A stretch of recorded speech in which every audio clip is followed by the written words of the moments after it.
Thanks, Rob. Thank you very much for inviting me. Nice to see so many here tonight. My name's Darren Nesbitt. I believe the Earth is a fixed, stationary plane.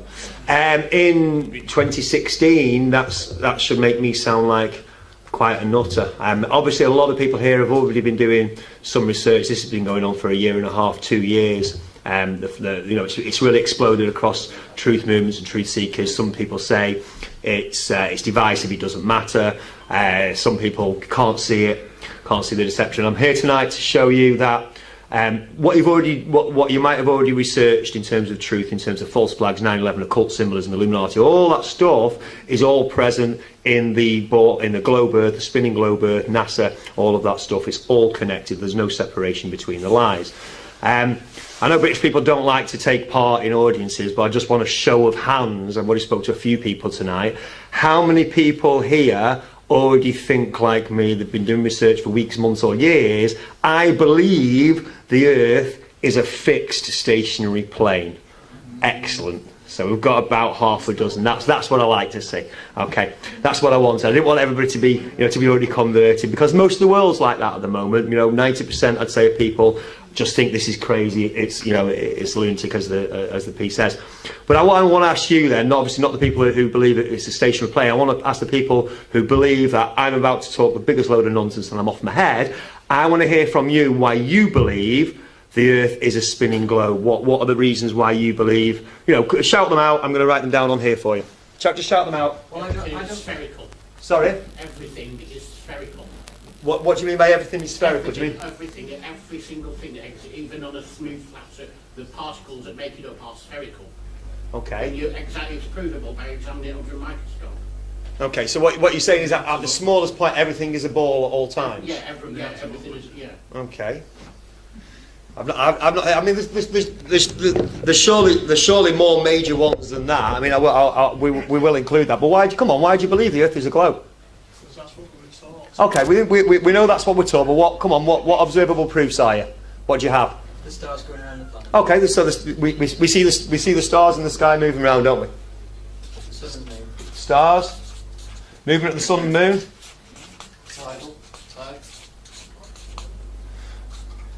Well, again, I don't think the tides directly show that we're on a spinning globe, but there must be, at the end of the day, 90% of people in here believe that we're on a spinning globe. You must have reasons for it.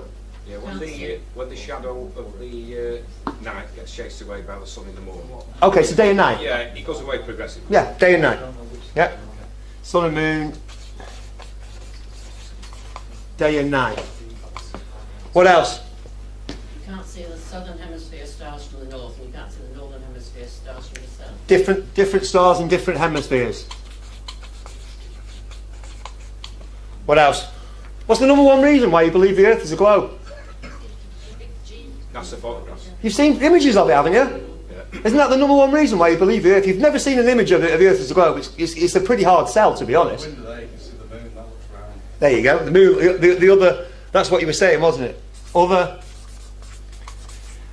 bodies look round. The sun looks round in the sky. Jupiter looks round. The moon looks round. The stars look round. They all look round. Why isn't this round? Yeah, that's another one. And then we've got images as well, haven't we? Like I say, images of Earth. What else? Are these the only 5 reasons? Because I'm going to give you about 30 or 40 tonight that will show you that the Earth is a fixed plane. Are these the only reasons why you think it's a ball or a globe? Come on, you must have more reasons than that. The Mercator map. Say again? The Mercator map. The Mercator map? Made. Sorry? It was drawn out so that when you put it together as an object, Yeah. 3-dimensional object, it matched the globe as he believed it to be. Well, we can test it. We can test this out if you like at some point, because we've got a globe and we've got the Mercator map, and we'll see if it actually fits round. No, that's not the original Mercator map. Isn't the Mercator map? Okay. Well, the point I wanted to make then, so is the Mercator map looks pretty square and flat to me. That's the ball. That's the globe. Anything else? I'll be honest with you. When I did this at home, I come up with a lot more. Reasons. What else? In the Arctic and Antarctic regions, Yeah. it's sun doesn't rise for months. Okay, but again, that's not first-hand knowledge as such. Go on, what else? Bob? You and I have had this conversation before. Go on. Seasons. I've sailed the seas. Seasons? And you've seen... I have seen the curvature. You've seen the curvature. Anybody seen it? So, okay, so you've seen the curvature on a boat? Yeah. Anybody seen the curvature from a plane? Yes. There we go. So I'm happy to give you reasons why you believe the Earth is a globe. So I've seen the curve from a plane. Anything else? It was fairly obvious when Felix Baumgartner went up to 127,000 feet. Okay, images of Earth, images of curved horizon. How far you can see when you're on the water level? You can only see for 3 miles. Ships disappear over the horizon. Okay? Ships, anything, lighthouses, buildings, whatever, everything disappears over the horizon, doesn't it? You see a ship, it disappears, it goes over the horizon. That's why you believe the Earth is a curving ball, yeah? You know when one comes back, Yeah. it appears to come back, say... Mass first? Not first, yeah. Mass first. Okay, my handwriting is absolutely atrocious because we don't really write much anymore with our hands. We use computers. Okay, I'm quite disappointed, to be honest. You have to be given quite a nudge for it, but we've come up with maybe 10 things there, and I'll show you. Sorry, go on. Yeah, what about that man that just gone into orbit? Okay, but Showed him up there, and it showed him you could see through the window. images of Earth from space. Showed you, right? Yeah, that's images of Earth from space. Yeah, every single image you've seen of Earth from space is probably the main reason. You know, there's lots of other ones. I think seeing the curve from a plane or on the water or what have you, or even up a mountain, that would be one as well. Brian? Most of the navigational tools that we use to sail the seas. Yeah. Well, I mean, you say that, but again, we could get planes and pilots, and their navigation is level all the time. Or what, and that's equivalent. What I need is your senses. You mean the lunar eclipse, not the phases of the moon. The phases of the moon are not created by the shadow of the Earth, unfortunately. Otherwise, I'd be able to prove very, very easily that it wasn't the case. Sorry. No, the lunar shadows lunar shadows not caught. It only happens 3 or 4 times a year. Do you want to say the lunar shadow or the phases of the moon? Lunar shadow. Okay, I'll put that down because that's a fairly common one. There we go. And I think I don't mean in the original list. Lunar shadow. We finally got to the bottom of the. We've got to the bottom of the paper. What I want to bear in mind as I'm going to show you things tonight is the difference between different types of knowledge that we can have. Primary versus secondary versus tertiary knowledge. Primary knowledge is everything that you can sense for yourself. It comes in your eyes, your balance, your ears, everything else. Now, yes, of course, our senses can be deceived. There are plenty of experiments, plenty of psychological experiments to show you that. But if every day that you've been born, the sky's blue and it's not been chemtrailed and covered over, if the sky's blue and everybody else says the sky's blue. Yeah, that's what our senses tell us. If you can't trust your senses on repeated experiences, then we're lost, we're senseless. Yeah, this is what common sense is. Yeah, secondary knowledge is what people have told you. Primary knowledge will be an experiment you've done for yourself. So if you've sailed and you've taken measurements and you've done this, that and the other, that's first-hand knowledge. But an experiment that somebody else has done, that they tell you about, that's secondary knowledge unless you've repeated it for yourself. I think tertiary knowledge is better, because tertiary knowledge for me is the primary knowledge of other people. So hearsay, but it's hearsay times 1,000 or 10,000. We know that it's light here and it's dark. It's yet dark in America. Yeah, we know that because we can make phone calls, and that's what people. It's a general. It's first-hand knowledge that can be spread about. We can trust it. We can certainly trust it better than secondary knowledge, but secondary knowledge can easily become primary or tertiary knowledge. So if you can experience it with your own senses firsthand and do that repeatedly, it's more likely to be. You can confirm it with your own senses. Just make the distinction between those 2 types of knowledge. Something can be perfectly logical, work mathematically beautifully, yeah, and not actually be related to the real world either. Yeah, all these distinctions matter. Like everything else, all the points I want to make, I want it to be a springboard for your own research. The idea is not for me to get up here, show you, a bunch of flat horizon, a bunch of other mathematical stuff, and go, to make you think. So actually have a springboard for each each part. Go and investigate for yourself. You don't have to trust me. I'm not the news. I'm not the BBC newsreader. I'm not going to stare in your eyes and hypnotise and say this is it and don't believe anything else and don't research that. And now here's EastEnders. Yeah. The idea is everybody in this room is interested in seeking truth. So certainly use it as a springboard for your own research. Like anything else, I'm sure I don't have to tell you that. It's only changes perspective. People get kind of crazy with this for many different reasons, but nothing actually changes. You know, things change spiritually in the way I suppose the way you act and everything else, but in terms of the world doesn't change because your senses are still seeing the same thing anyway. Yeah, your senses are still because the model in your head changes. And finally, yeah, like I say, it does lead to the bigger questions of where we are, where we're from, what's our origins, how did the universe come about, how did the earth come about, where am I from, what's my purpose? Because again, those are the biggest questions, and anybody that's curious and seeking truth certainly wants those answered. So that's why it's important. There is nobody who believes that the earth is a fixed stationary plane that believes so because of one or two pieces of evidence. They didn't watch one video and go, oh my God, the earth. It's a weight of evidence, it needs building up. Yeah? People have a confirmation bias. So that if you've come tonight, or if you're watching this, and this is just too ludicrous, and it doesn't matter what evidence you're going to show me, I don't care how many pieces of evidence you're going to show me, I know the earth is a ball, then we're just wasting our time. That's not and that's not scientific inquiry either. You know, let me present the evidence and let it build up. Yeah, take each piece of evidence on its own merit. Yeah, rather than it can't be right, the earth's a ball, it doesn't matter what I show you. You know, it's actually reverse thinking, isn't it? When we're actually after truth. We need to keep an open mind. I'm not going to ask for a show of hands, but I'm assuming everybody is aware that they're committing false flags and false histories and this war on terror.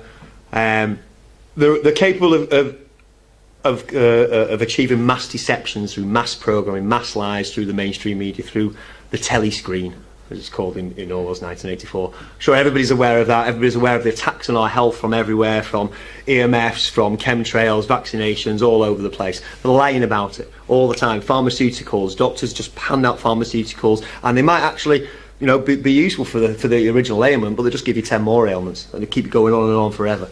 Yeah? Food, GMOs, all the different kinds of food, all poisonous to us. Yeah. I'm assuming everybody's aware that our whole money and banking system, owned by the Rothschilds, owned by the criminal central banking system. If you're not aware of how money in the central banking system works, the best video to watch on it is Bill Still's The Money Masters on YouTube from 1996. It's 3.5 hours. And if anybody that's ever wondered why the economy is the way it is, why things are the way they are, that will answer many, many questions. We're well aware that politics is not. Politics is just an illusion. There's no choice. Doesn't matter if it's left or right. The owners own both parties. They like the left and they like the right. It doesn't matter who you vote for. They're getting in. Presidents aren't elected. They're not elected. They're selected. So it doesn't matter, which Democrat or Republican can get in. The rulers are going to get their way anyway. They have a lot to do with symbolism as well. Again, this is conspiracy 101, along with probably the lunar landings and the New World Order. One of the first things you come across is. He's gone the other way now. The one thing you come across is the pyramid with the all-seeing eye. That is the all-seeing eye of Horus or Lucifer. Yeah, and it's on the back of the dollar bill. We're not making this up. This is not, anybody can go and check that out. These guys are into symbolism, they're into numerology, and they're into deceiving the whole world. People are aware that NASA, the moon landings, Freemasonry, the Jesuits, media propaganda, mass programming, symbolism and numerology figure highly in these guys' operations. We see their hand all over false flags, all over buildings and masonry and what have you. Like I say, it's all over the flat earth as well. It's all over the globe earth. Deception. Yeah? This is the number one reason why I thought for most of my life, and most people whatever they think now, why we believe that we lived on a spinning ball, because of this image or these types of images. But this image was shown to us for a very long time. It was taken supposedly on the way back, the last Apollo mission, on the way back from the moon. It's the Earth. Obviously it's a picture of the Earth, supposedly. But we've been shown these images all our lives. When you go to school, there's a globe sitting in the classroom. If you're on the computer and you want to show an icon for knowledge and learning, it's always a globe. Yeah, it's funny how that works. But this is mass This is mass propaganda, this is mass mind control and propaganda all the way through. This is secondary knowledge. Yeah, we're shown that and told that's the solar system, that's the way it works. You've got the big sun in the middle and all the planets revolve around it, but nobody's ever seen that. We've never seen a photograph of it. We've never seen, real part. We've certainly never seen any animation of it, even though there's supposedly a probe out in Pluto at the moment. Nobody's ever seen the solar system like this. It's always graphics. It's always secondary knowledge. This is primary knowledge. Although, we weren't up there in the balloon itself. You can go and watch many of these videos. Amateur weather balloon videos. These go up 20 to 25 miles, so actually 3 times as high as you go on your plane. Now, I don't know about you, but I can't see no curve to the Earth there. In all fairness, a lot of these things have GoPro cameras on them, so the horizon will flip all ways. It will be, as you'd expect, first at curve, then it goes completely flat, and then it'll go concave, and it wobbles out. And when it starts levelling off, funnily enough, the horizon starts levelling off as well. But it's impossible. You can make a straight line look curved with a GoPro lens with barrel lens distortion, but you cannot make a curved line look straight with a lens. You can in Photoshop, obviously, post-processing, but you can't make a curved line look straight. So how can we ever look straight? If you've been shown images like this when you go to your classroom all the time, we just assume the Earth's flat. It's all about programming. Now let me show. I'm just going to digress because there's a few things that people say. Flat Earth. This is not the flat Earth. It's not big balls and the Earth is in the middle. The only difference is the Earth in the middle and everything else is spinning around it. That's not the flat Earth. This isn't the flat Earth either. This is actually a concave Earth. It's another alternative view at the moment. The idea is that it's still a ball, but we're on the inside of it. You can get the perspective there. Kind of shows it there a bit better. We're kind of living on the inside of it, with the unit, with all the stars and the moon and everything spinning inside. Unfortunately, that comes up with the same or the reverse problems as living on a globe. Because if you're looking into the distance, and obviously the world curves around you, you're going to see far further into the distance than you actually can. Yeah, it's going to curve up. This isn't the flat Earth either. It's probably a bit closer. Now here we have the main flat Earth map, as promoted by 95% of flat earthers, Eric Dubay, Samuel Rowbottom originally. Everybody shows this map. I have serious problems with it. I have serious problems with it for several reasons, which I'm going to go through quite quickly. But it's just as erroneous as the globe Earth, and this is the psyop. This is the shill, as far as I'm concerned, because the flat Earth movement's been really raging for just over a year and a half, what have you. And it's all this person's a shill, that person's a shill, etc., etc. Things break down and get to know you. I just did a quick experiment. This flat Earth map, this circular flat Earth map, comes from, if you get a squared Mercator, put it into Photoshop and give it the polar coordinates, and then resize it so it's square, you get exactly this map. You can make it yourself from the square map. That's all it is. Right? There's some serious problems with it on various levels. You can look into it yourself. I'm going to go through, like I say, about half a dozen of them. If you look at the size of Australia there, I can get my little. Does this work? Got a laser now? Got one. Oh, you got that. Got one in the software. So there's Australia. If you look, it's about the same size as Russia. It's bigger than the whole of North America. North America's smaller than South America on here. That's not actually the case in real life. Right? Because map makers can make maps and sailors can go, sailors can sail and airplanes can take aerial photographs. Yeah. So we know that these landmass sizes, Australia's nearly as long as Africa there. Yeah. It's completely distorted. It's distorted because all they've done is they've taken the square map and, like I say, put it through the polar coordinates. So it looks like that. But you see here, North America is far bigger than South America. And Australia is not really as big as Russia, is it? Yeah. The other huge problem with this map is they say Antarctica is the edge, it's around the outside. It's been 60,000 miles, it's being guarded by some Antarctic force. Well, we've never seen anybody, we've never had a whistleblower, and who wants that for a job? They might pay you £5,000 a week, but you're never going to see any action because nobody's ever going to go, for a start. And you can go all the way all over the Antarctica. It's not as restricted as we're told. Quite obviously, if you're going down there, you want to take precautions. It's going to be very cold, so you go in a group and what have you. But it's not a restricted area. Yeah, I'm not trying to debunk the flat Earth here, by the way. The Earth is most definitely a fixed stationary plane, but this is not the model of it. And I think that the problem with it is, I'm going to take questions later. The problem with it is it puts people off, because if you say, okay, well the Earth's not a globe, and here's why, and I can show you, many reasons for it. So, well, what's the alternative? But this alternative doesn't work either for many reasons. Nobody's ever seen the edge. That's the number one. If there's an edge, nobody's ever seen it or photographed it or what have you. Yeah, we've seen, tall mountains, tall ice mountains, but we don't know. We don't know that's definitely the Antarctic edge. There's no force guarding it. Anybody can go there. The 24-hour daylight and night as well at both poles. You get 24-hour Arctic daylight. You get 24-hour Antarctic daylight. It's another lie from a lot of the flat Earth videos that they don't have 24-hour daylight in the Antarctic. And I've seen it on 5 or 6 completely different time lapses. Yeah. Plus it's reported in time and date. Plus it's reported all over the world. Yeah. That both ends, and again, that's not possible. Yeah. It's not got this kind of reach. There's 24-hour daylight at both poles, not at the same time, obviously, in the respective winters and summers. Equal day and night lengths at equidistant places north and south of the equator. And I'll give you some examples of that shortly. I've got 2 examples for you. But in the 21st of June, north is equal to the 21st of December south. So again, if the sun is supposedly going around the Tropic of Cancer here, and then it goes wider, it goes down to the Tropic of Capricorn for the southern solstice, then it's got a lot further. Maybe I should have a laser pen, but it's got a lot further to cover. Quite clearly, it's got 2 or 3 times further to cover. But again, through tertiary knowledge, people don't say in Australia the sun goes 3 times faster across the sky. It still takes the same time. It still goes at the same speed. So there's another problem with it there. There's equatorial sundials. So the sundials that specifically only work on the equator. And again, on the equinoxes, the sun goes in a straight path over the equator.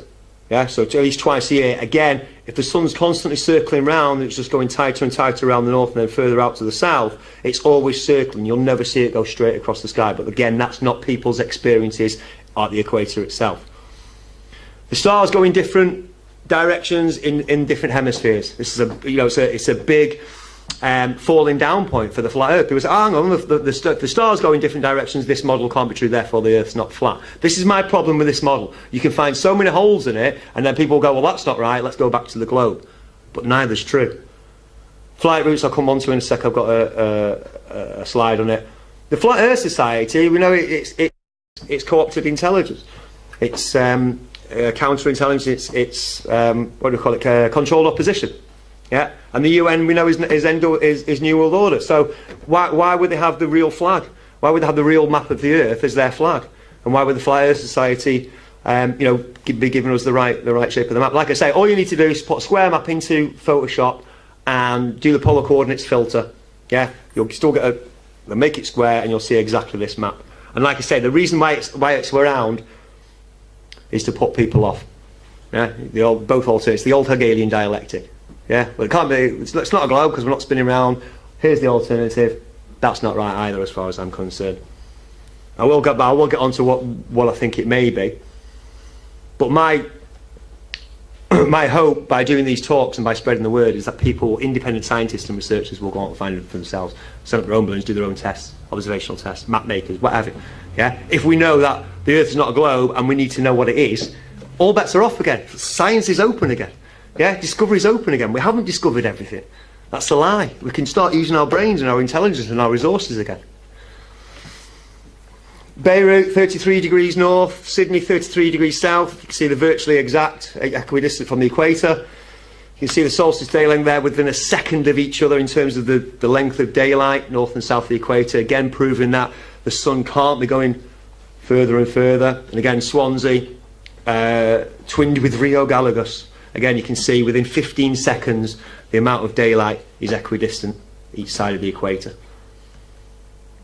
And just one on the flights, Auckland to Buenos Aires, a flight 13 to 14 to 15 hours. I'm pretty sure somebody just took that actually and did a video of it and showed it. I mean, these flights exist, but again, if you're trying to, you know, get from there on the flat Earth map, it takes, you know, you're going right the way across the world. It's supposed to take 30 odd hours, but it only takes 14, 15. So this map does not work. And I wanted to get that out of the way before I show you. Oh, go back. Very quickly, because again, I think, you know, proving that the moon landings were a hoax is Conspiracy 101. It was one of the first videos I ever saw, one of the first programs I ever saw. I will go through it very, very quickly. That's quite a famous scene from Kubrick's The Shining, as he pays homage to his participation in the moon landings. Quite simple and straightforward. You've got the sun behind you here. Here's the astronaut taking the picture, and you've got the shadow of his thing. So quite clear, the sun is behind us. It's you know, we're in the fourth wall. Yeah. So what is causing the shadow here? If the sun is behind us. Now, when they went to the moon, they didn't take any sources. They didn't take any lamps or lights or what have you. The sun is the only source. It has to come from one direction. It's behind us. And you can see it's behind us because the shadow of the astronaut's there. But over on this side, if the sun's behind us, what is causing that shadow? And if you think that's, well, hang on a minute, that's a one-off. Look at this rock here. Look at the shape, look at the direction of the shadow there. Is that going in the same direction as these? There is more than one light source on this. You can look at hundreds and hundreds of photos for yourself. I'm only going to give you a couple of examples of each one, but you can examine all these for yourself. There's plenty of, obviously, articles and websites and what have you. There's a famous one from a video. Again, you can see shadow from the astronauts going that way, shadows on the rocks are going that way. Yeah, the source of the light is here. It's not 90 million miles away on the sun. The more you look at these, the more you realise that it's a film studio. Yeah, pristine equipment and all the shots. Yeah, this is the first shot taken by Neil Armstrong when he got off the lander. Yeah, but it's showing no, everything's pristine again. It's touched down on the fine dusty surface of the moon, and you know it's pristine. There's no sign of. It looks like it's just been put there by stagehands to me.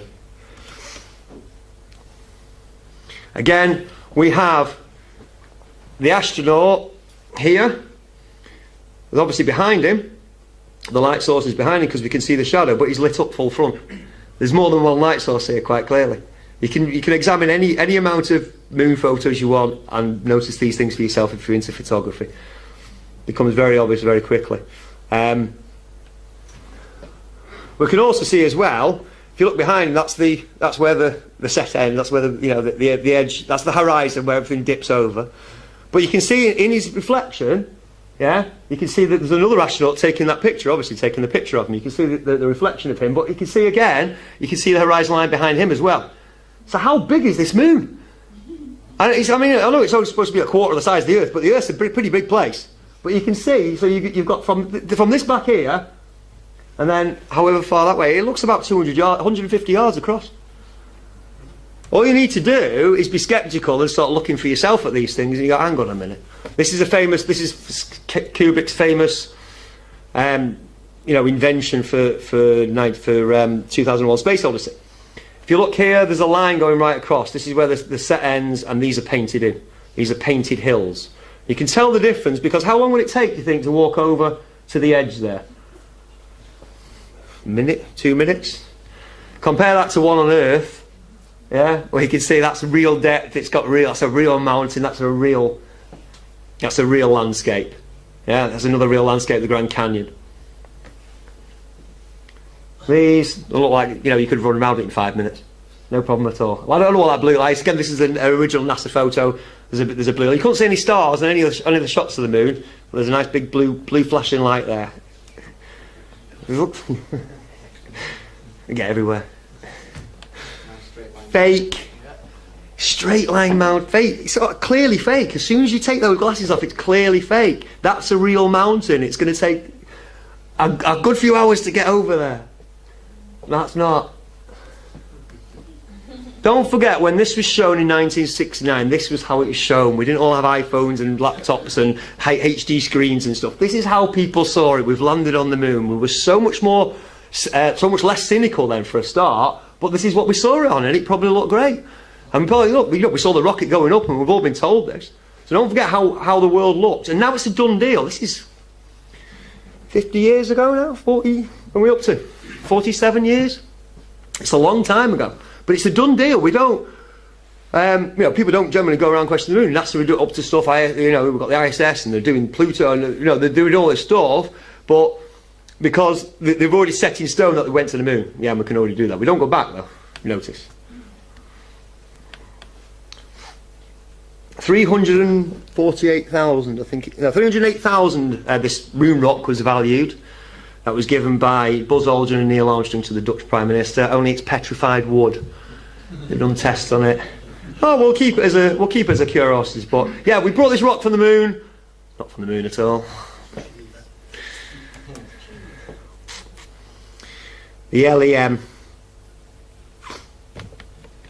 More pictures I look at this, the more it looks like, I don't know, a school science project. Gold foil and hanging wire, bits of curtain rod, and and don't forget that the bottom part is the engines where it all, where obviously it gets about, the boost and everything, and they actually live in the top part of it. I've got there's no toilet in there, by the way, nowhere to store the waste, and they did mention that was a problem. They got diarrhea and this, that, and the other. Oxygen to live on water. Where's the food? And can they recycle the CO2? Or so do they have technology that we don't know about now? Because apparently we've got a big problem with CO2, so they tell us. They did have CO2 scrubbers. They did. Yeah. CO2 scrubbers. There's a whole. On the next slide, there's a whole list of. Again, like I say, I want it to be a platform for further research. So we'll put it up. Have a look for yourself. You can do some calculations. It shows you exactly how much oxygen and water and CO2 and everything else that they have. But this is a replica. Obviously, they left the original lander on the moon. But this is a replica of the '69 moon. Now, the famous shot of Neil Armstrong coming down the ladder there with his backpack on and his big suit and all the rest of it. I just imagine him coming down. He was a lot bigger than the ladder. I imagine him trying to get in. How was he getting in there? You know what I mean? That's smaller than a micro, I reckon. And you've got your big backpack on. Nothing makes sense when you start looking into it and you start adding it up and start looking at the numbers. I'm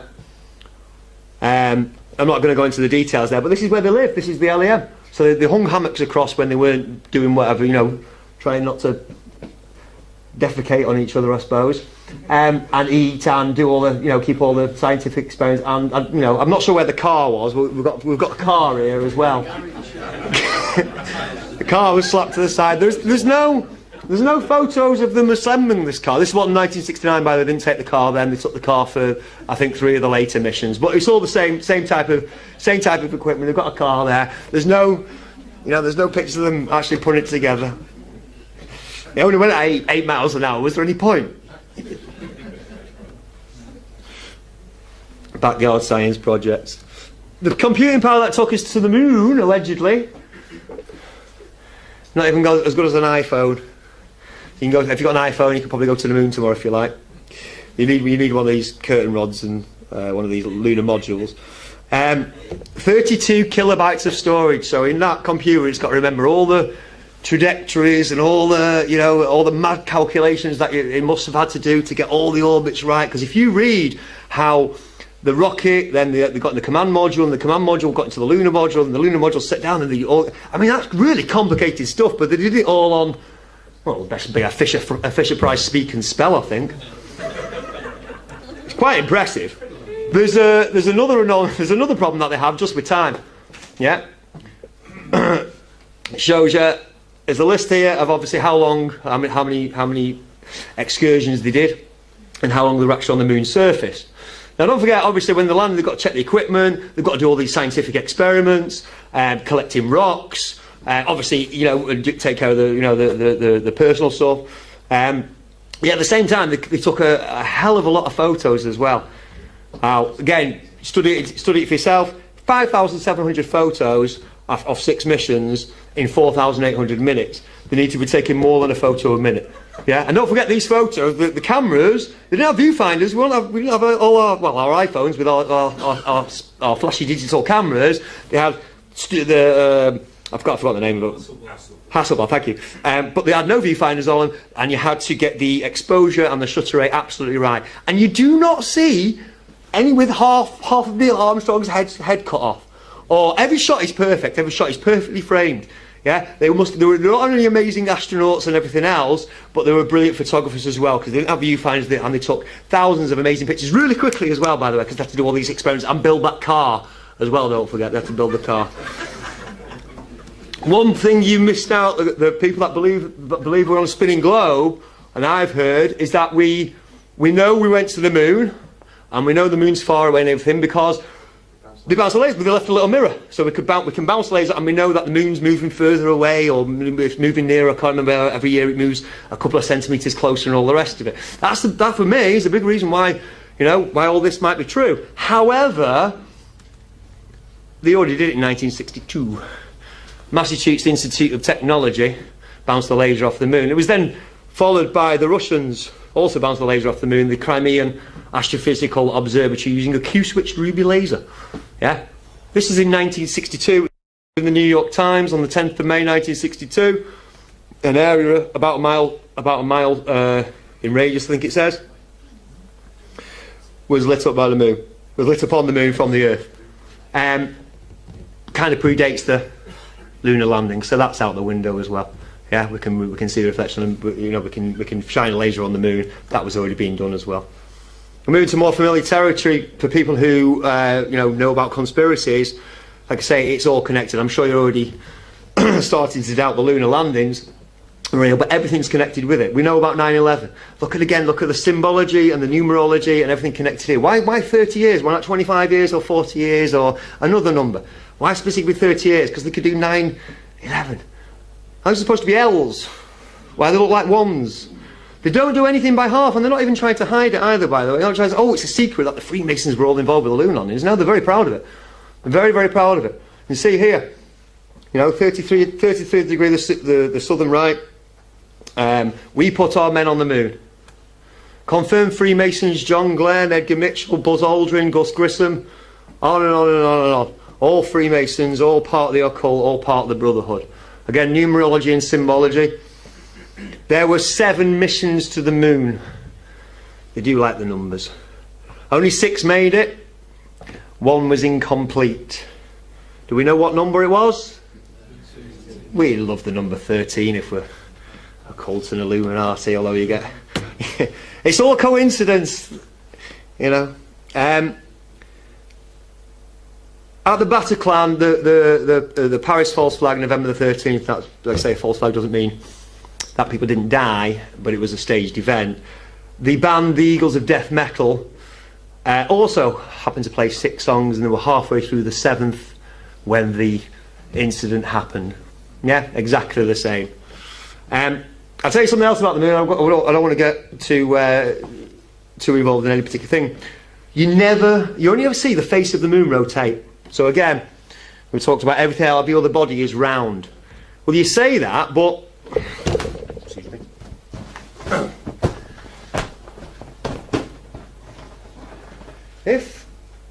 I'll go back here. If you're in Britain, and the moon's here, so it can be seen in America as well, yeah, and the moon's a big ball, you're going to see a different side of it, just as if the guys on the left-hand side or the guys on the right-hand side, on your side, you're going to see you're not going to see exactly the same face, just rotated. You can see round the ball here, can't you? Yeah. You can see a slightly different angle to these guys. Yeah, that never ever happens. Send it as far back as you like. Yeah, you're going to see a slightly different side to it. Yeah, you're going to see slightly more around it. Obviously, they say it's a coincidence. The moon rotates on its own axis exactly the same time as exactly the same rate as it's orbiting around Earth, so we always see exactly the same face of it. But all that ever does, you see exactly that same face rotated. You don't see more around it, even 5 or 10 degrees around it, ever. All I'm saying, no, I'm sorry, but I mean, if you can produce evidence for me, then fair enough. All I'm saying, yeah, is that it rotates. Yeah, there is no evidence so far, yeah, that we can see more around it. I mean, they've shown us the dark side of the moon. I'll come to that in a second. But all you ever see of the moon, and if you can, by all means get in touch, it rotates. It depends on where you are on the Earth. Yes, the moon has a different face, but it's not all it's done. It's rotated on one plane. It never rotates around us. If you're looking at a ball, it was all the way away.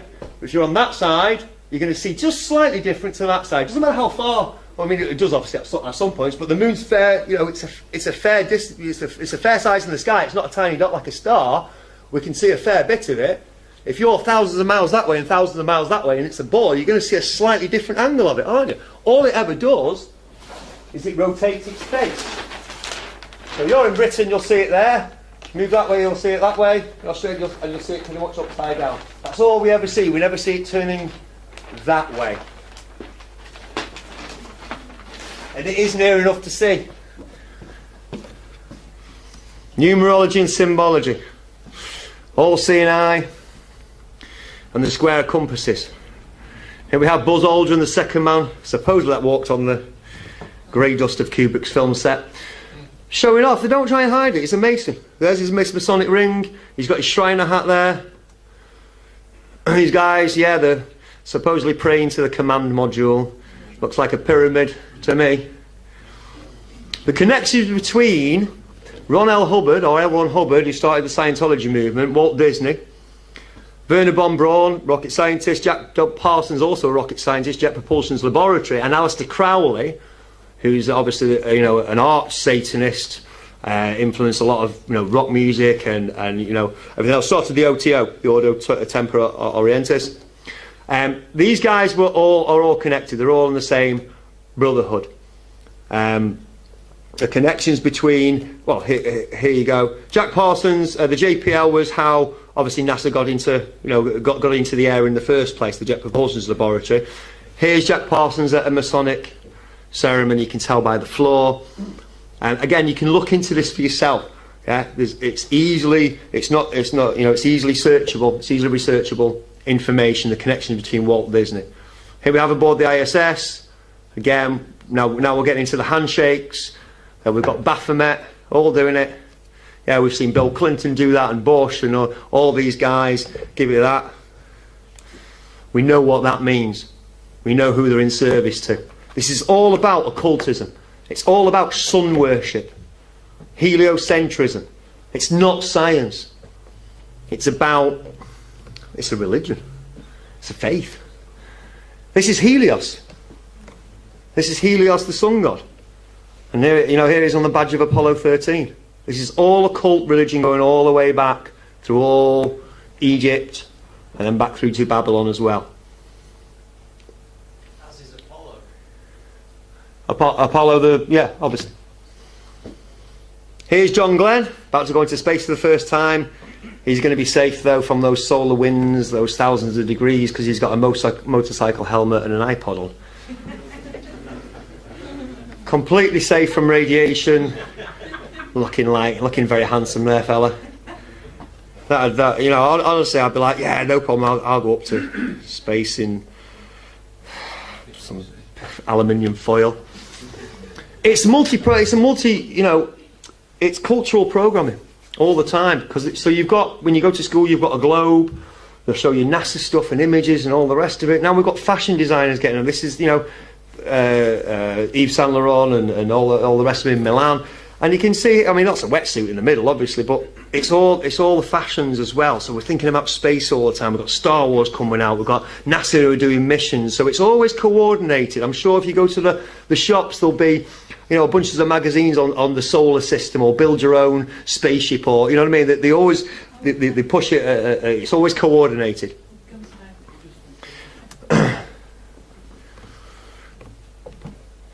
I want to see somebody, one of these astronauts, get in one of these shuttles, rockets, whatever they have nowadays, stick his camera out the window. We'll lend him our iPhone, give him £100 to, you know, stick his camera out the window, make sure it's charged up for a few hours, and take one long, unedited shot from the ground, stick it out the window, so we can all see what it looks like to go into space. There is not one of those videos that exists, and I've done some searches. There were 135 space shuttle missions. And every single one, and even there was one recently, an ESA launch, wasn't there? I think it was the one that launched Tim Peake into space. The Britain, hey! So we'll get jingoistic about a Freemason. It cuts. You see it launch, and you might see it from the launch pad the camera stays there and it'll show it going up, and then you've got a camera on board and it'll show it going up. But after a few minutes, when it reaches a certain level, it cuts. You either see a picture of the launch pad, goes back to the launch pad as if we want to watch that, or it cuts to a CGI graphic of what is what it's going to look like. Just show us it. They can't do it. They can't do it because it's not going into space. Now all these rockets, they always take off and they always go up for a bit and then they go on the back or sideways. Well, again, you've got billions of budgets. You're all scientists. You're all really clever. Hopefully, you're a lot cleverer than me. You've got all these mathematics degrees, calculus and everything else. Can you not? Because I believe rocket fuel is very expensive. So why doesn't it go straight up? Well, because there's such. Well, wait to put you on the right place on Earth at the right time, so that all you have to do is go straight up, straight out. Because you're going out. Yeah, go straight up, straight out. They never, ever, ever do it. They always go on the back in the distance. How are we doing for time? Are we? About another 5 minutes. Okay. Before break. Last year, it's to say, NASA turned on the. All of us. We don't hear from them for years, and then all of a sudden, it's time to. We're doing this and we're doing that and we're doing this. Here, they've got a probe flying by Pluto. So they took a picture of Pluto. Maybe that's open to it. Everybody was always ready for it. It absolutely looks like Pluto. They're taking the mick. Somebody said, is this some kind of observational test? People that went to the gym say, is this an observational test? Because these are Atlas stones. These are these medicine balls that we have in the gym, and they've just filtered one up and told you it was a planet. And when you take it into Photoshop and change the levels and what have you, you can do this. Then do it with your own pictures and see if the background's smooth. Yeah, I've done it, and the background is as you'd expect. It doesn't look like you've pasted something in, and it's grey. I mean, you can't really see it on the screen, but you'll see it. You see the HD version, but the background is graded. There's several shades of black in there. It's not just a probe taking a picture, as they tell us it is.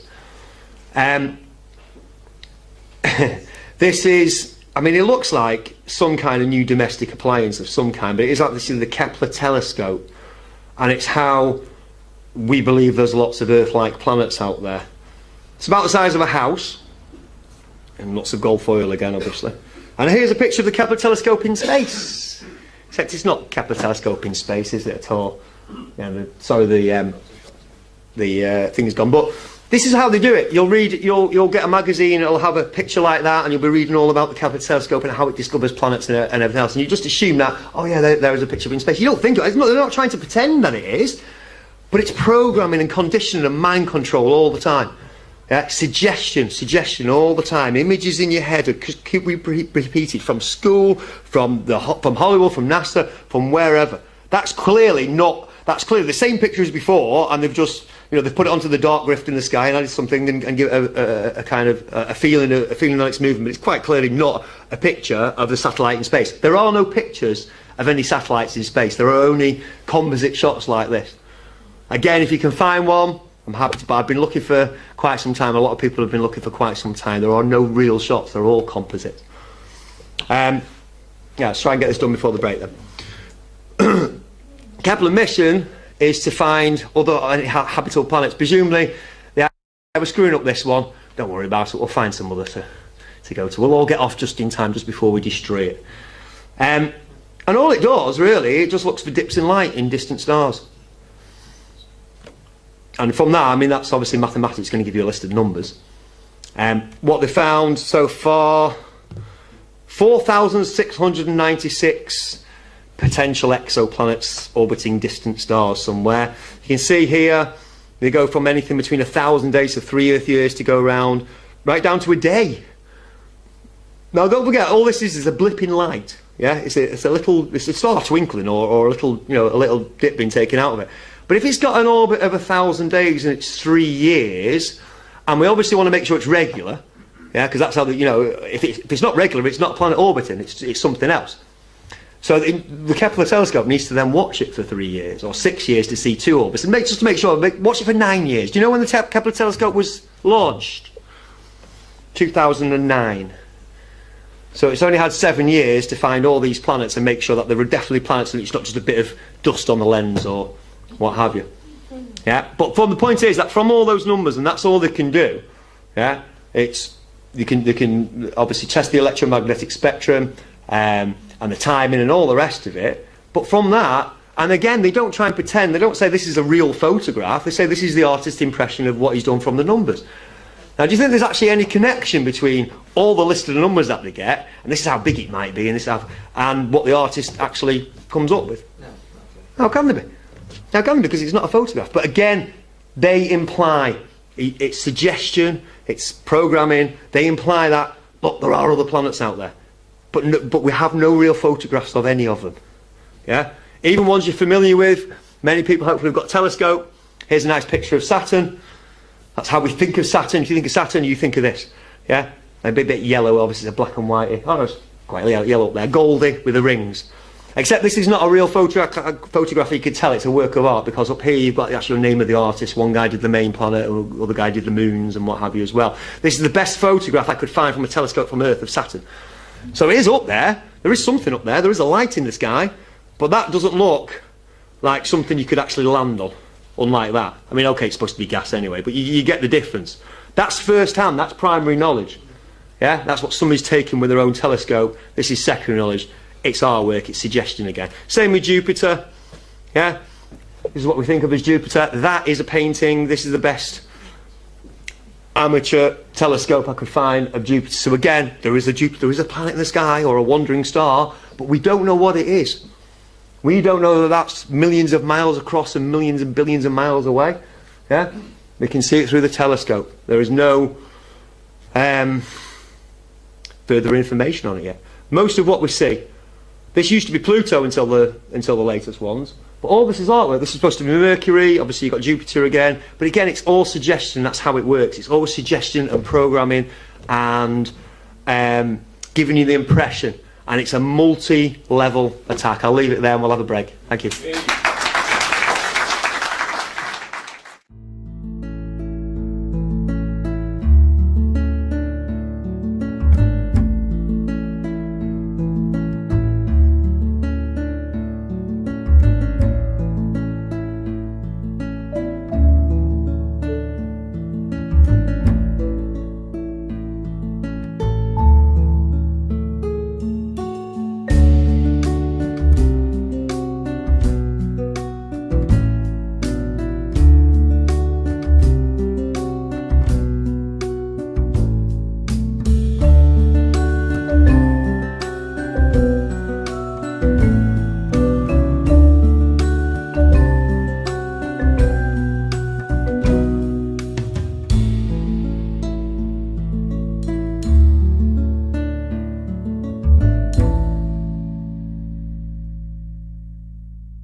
How are we going so far?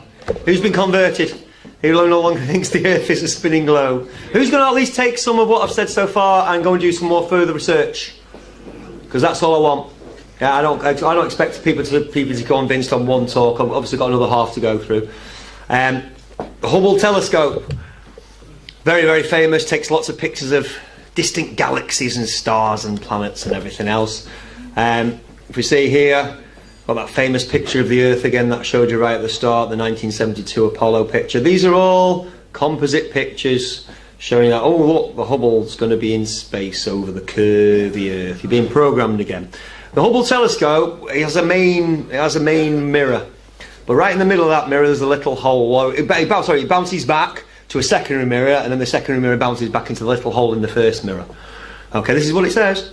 And in that little hole is a bunch of really specialised technological equipment, cameras, etc., that are going to give you all the pictures of the galaxies.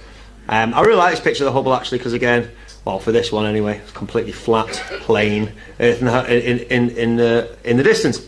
The Hubble telescope, all its equipment, it's got a wide field camera which sees 3 different kinds of light: near ultraviolet, visible and near infrared. They're not simultaneously. The resolution of field of view are much greater than that of Hubble's other instruments.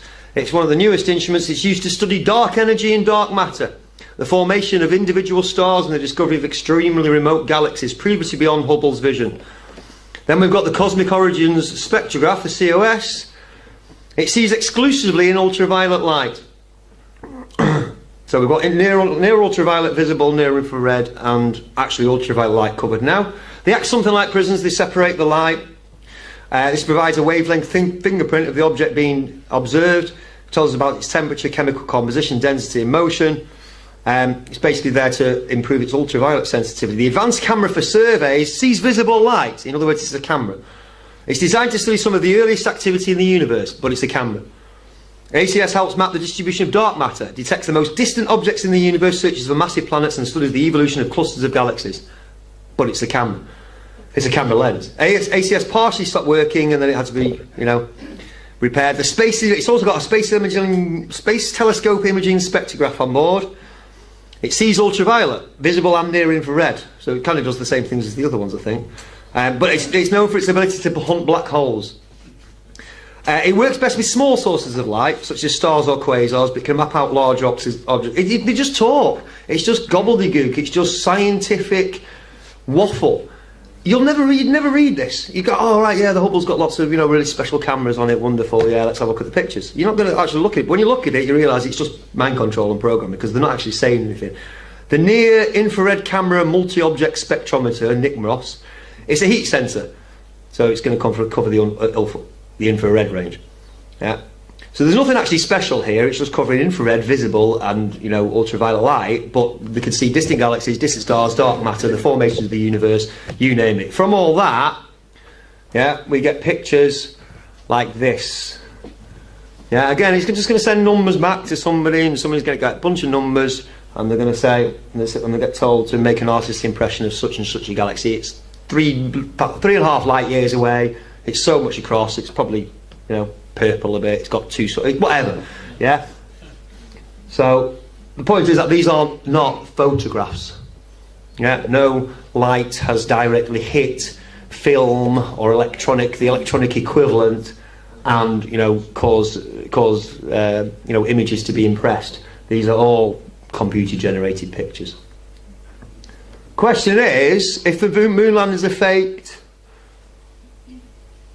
as can be clearly proved, why are they faking the moon landings? Why are they doing it? A lot of people say, well, yeah, we know they fake the moon landings. They go this far with the conspiracy, if you like. We know they fake the moon landings, but that's so because they're in a race with Russia, or because it's to encourage people to get into science. Well, that actually did happen. That certainly did encourage lots of young people to get involved, and there's nothing wrong with that. But really, are the rulers ever kind? Do they ever do things for our benefit? These people that are in charge, that have the billions, that run the departments, that own the corporations, own the textbook company, all the publishing houses, they own everything. Are they ever kind to us? No, they don't do anything out of the goodness of their hearts. These people are evil. We already know this. So what's the real purpose of all these, all the space race and the moon landings? I believe it's to show you lots of pictures of a globe Earth. Yeah, but if we didn't go on the missions, then where are those pictures from? Yeah? Famous picture of Earthrise from the moon. It says here, which one was it? Didn't say which Apollo it was, no. They did quite a lot of these shots anyway. But we see the moon in the sky, and the Earth is 4 times bigger than the moon. So if you're on the moon, you should see the Earth in the sky 4 times bigger than the moon appears on Earth. Yeah. If you saw Jupiter where the moon was, it'd look a lot bigger. You can actually test it for yourself. So it's an experiment you can do with obviously arc degrees of movement, but that should be 4 times bigger. All those shots, the Earth should look a lot bigger. So how can we trust any of these images? Yeah, that's supposedly the Earth and the moon. When you start breaking it down, these are all quite clearly CGIs. What started off really accelerated my research into this is the fact that no real video of the real Earth spinning in space, which we'd all like to see, actually exists. There are lots of CGI animation. I'm going to show you one shortly. There should be a whole TV channel. We have geosynchronous satellites, and we have satellites that orbit with the Earth, and we have satellites that stay still. And those ones that stay still could have a camera on them, and we could see nice pictures of the Earth turning in space, but not one exists. If you can find me one, I will give you £10,000. That's how confident I am, because I've looked, and I've looked, and I've looked, and I've challenged lots of other people to look as well, and we've all been challenged to learn. If somebody come up with them, this presentation would not be happening. Because I like logic, and I like sense, I like common sense, I like proof, and I like weighted evidence like everybody else. There is no existing video. What you're shown a lot, and I'm sure you could show me, you could show me videos of the Earth moving in space. But this is what you're shown. This is last year from the Discover satellite, the Epic camera. This is actually the dark side of the moon. Going past the Earth. There's the Earth spinning. And there's the dark side of the moon. The only problem with that is the moon's supposed to be orbiting the Earth, not just flying straight past it.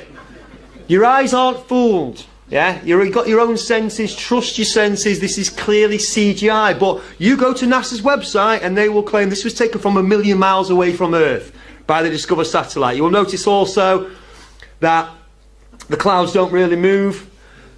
I mean, they move across, but they don't change, don't swirl, they don't change direction. 5 hours, 3:50 to 8:45 is nearly 5 hours of time-lapse photography. Those clouds do not move at all. Now, there are some more recent ones, and they're making the clouds move now. They've animated all the clouds, but it still, it still doesn't look. They've animated the clouds, whoopie-doo. It still doesn't look real. A lot of the shots from Earth, it doesn't look like there's any life on Earth either. There's no cities. There's no. I mean, I know we're supposed to be far away, but it's from the same Discover satellite. Very famous, picture last year of the Earth. This is the newest. Not a composite, it's a real shot of Earth from the Discover satellite.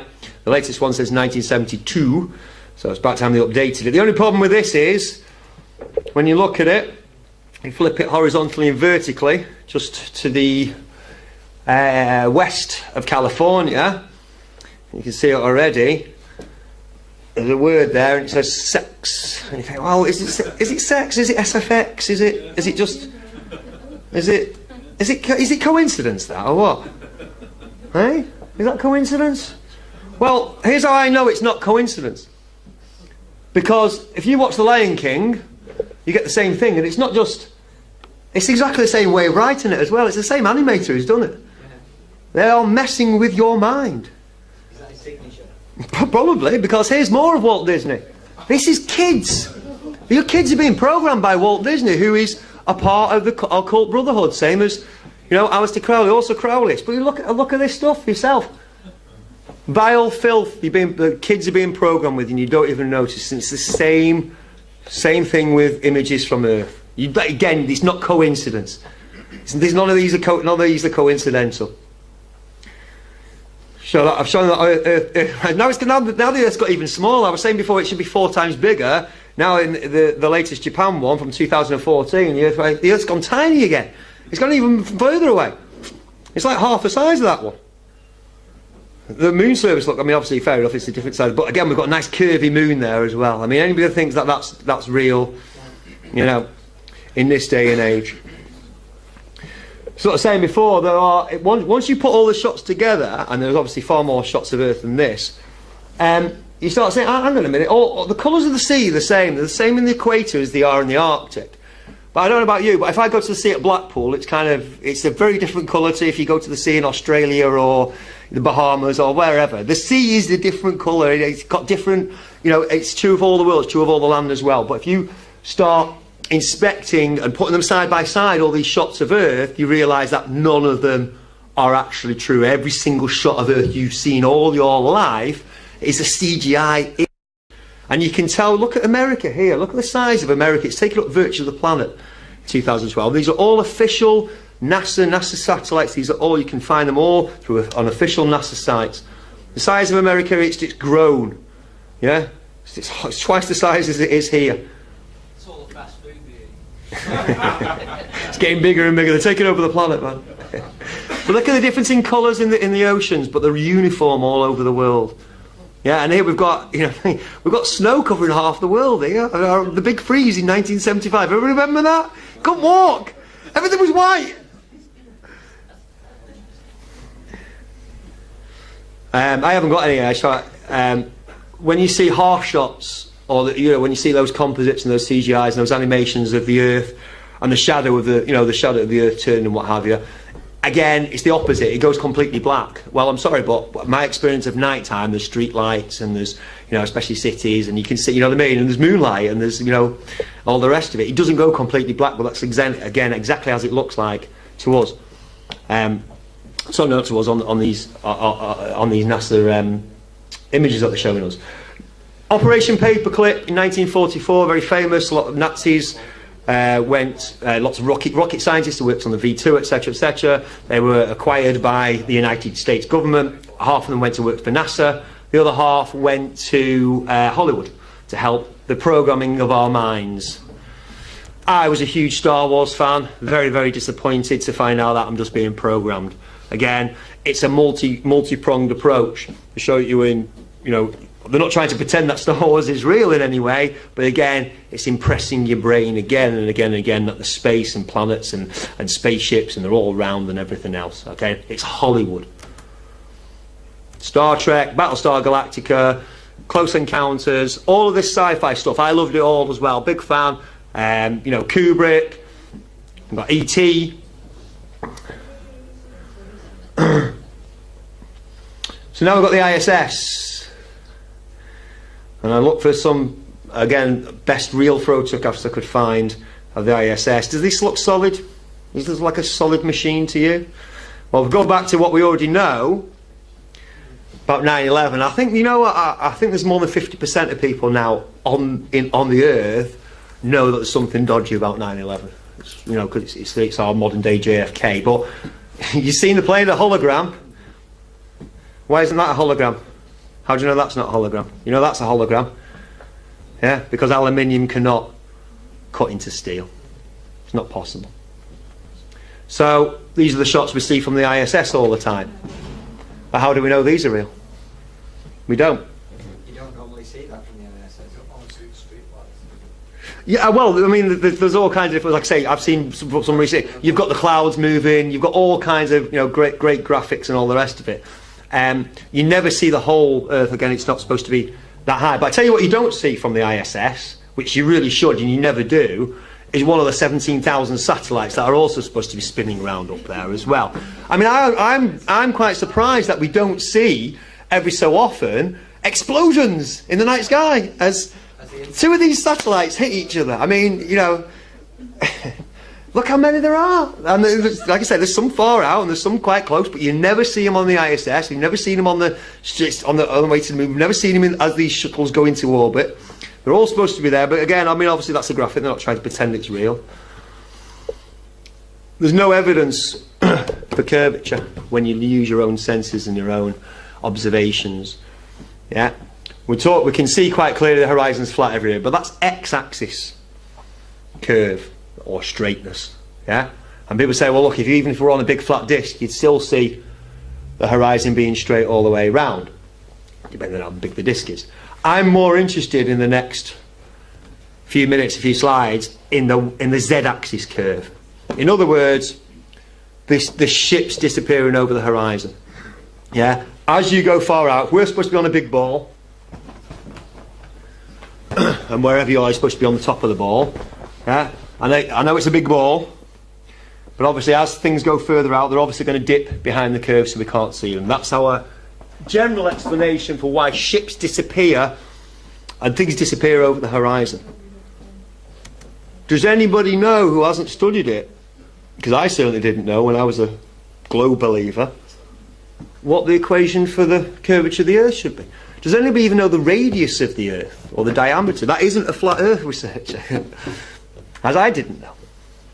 But it should be common knowledge, shouldn't it? Shouldn't engineers, sailors, pilots, astronauts, all of these professions, architects, they should all know how much the Earth curves. Because if they're building a rail line over 30 or 100 miles or 200, however long it is, or a canal, or all these kind of things, they should know. It should be a common knowledge thing like E equals MC squared. We don't use it every day, but everyone knows E equals MC squared.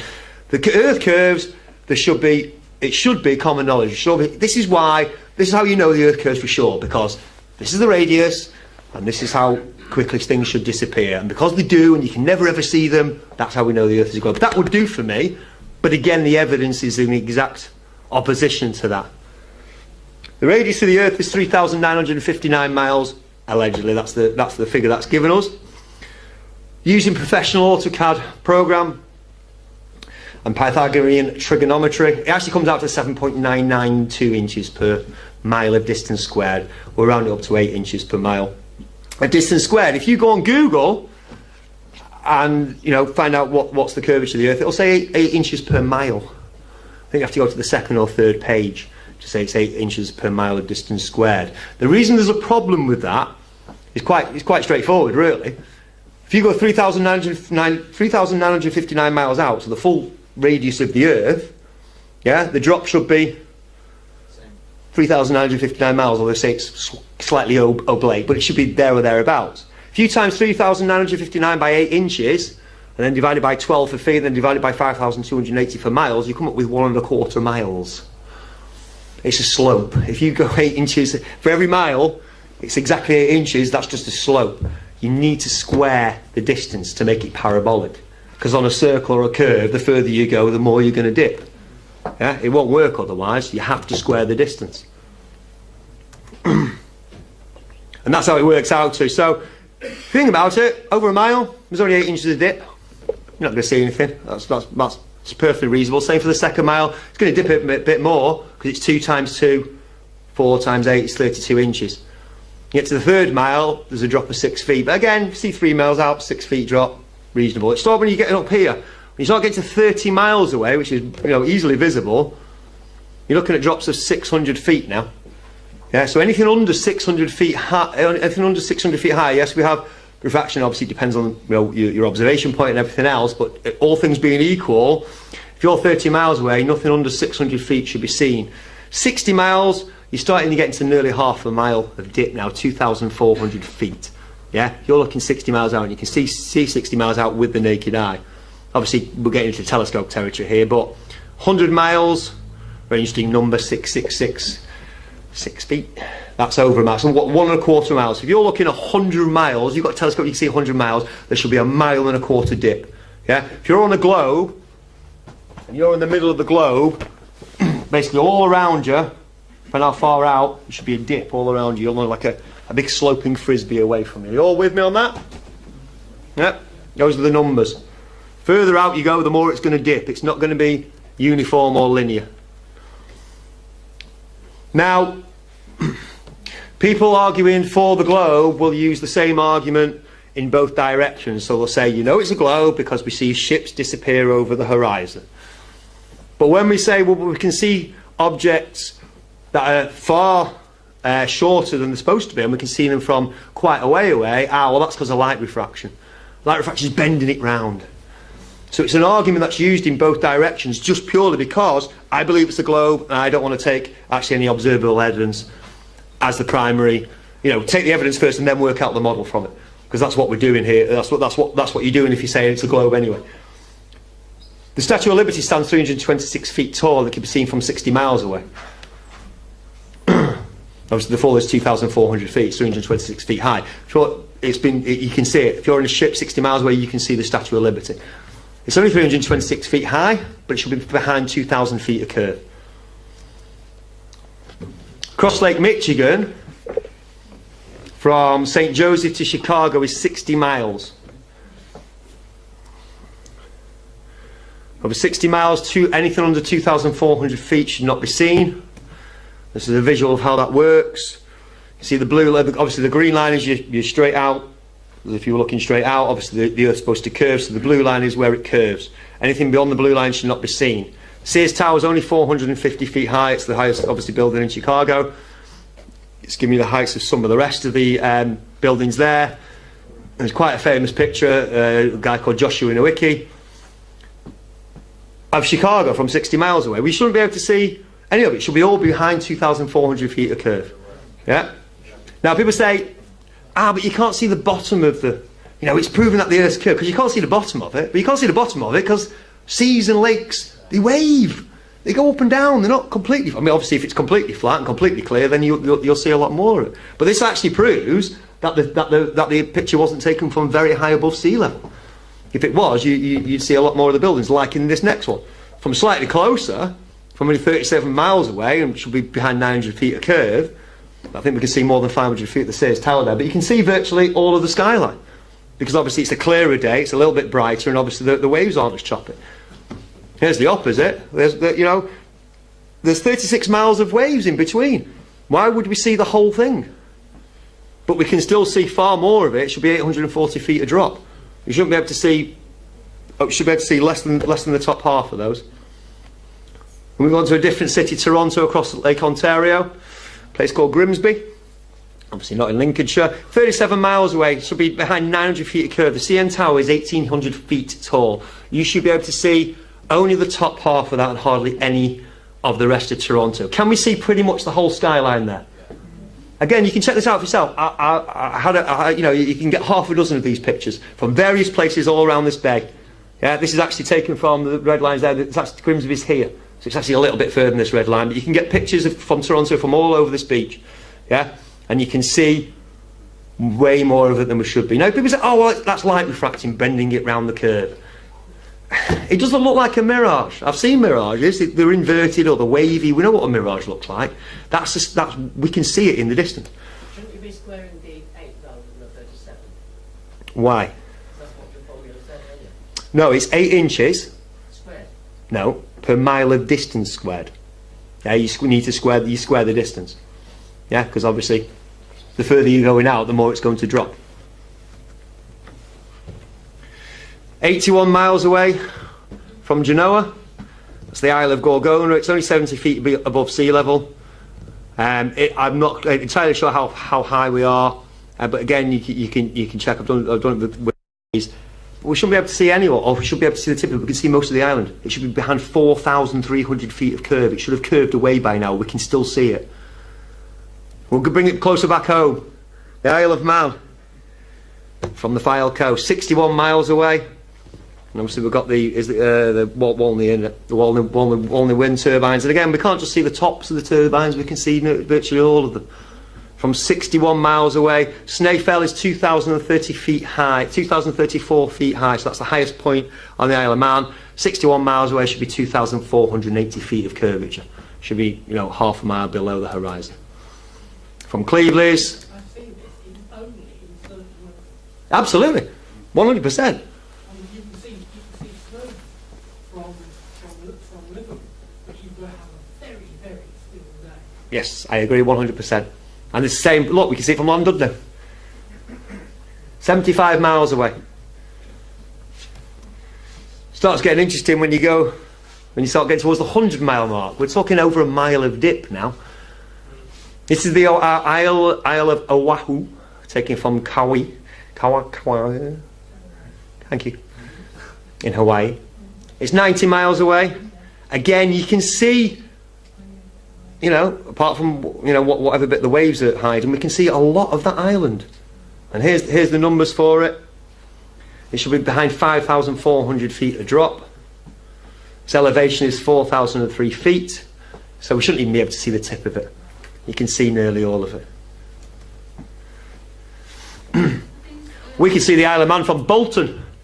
Okay, it's up Winter Hill where you've got the big transmitter. Yeah, I'm going to take questions at the end.